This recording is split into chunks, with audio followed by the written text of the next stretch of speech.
YS Jagan పర్యటనలను అడ్డుకునేందుకు కూటమి ప్రభుత్వం కుట్రలు చేస్తుందని ఆరోపించారు వైసీపీ నేత చింతలపూడి అశోక్. కూటమి నేతల ఒత్తిళ్లకు తాళలేక ఆత్మహత్య చేసుకున్న వైసీపీ కార్యకర్త కుటుంబాన్ని పరామర్శించేందుకు బుధవారం జగన్ పల్నాడుకు వస్తున్నట్లు ఆయన తెలిపారు.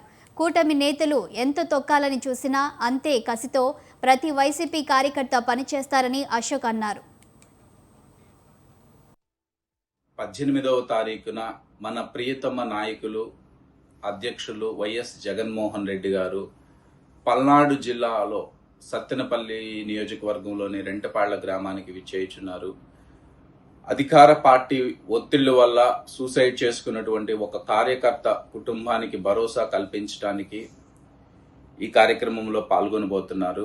పల్నాడు జిల్లాలోని 7 నియోజకవర్గాల్లోని వైఎస్ఆర్సీపీ కార్యకర్తలు, నాయకులు ప్రతి ఒక్కళ్ళు కూడా ఈ కార్యక్రమాన్ని దిగ్విజయం చేయాలని కోరుకుంటున్నాను. ముఖ్యంగా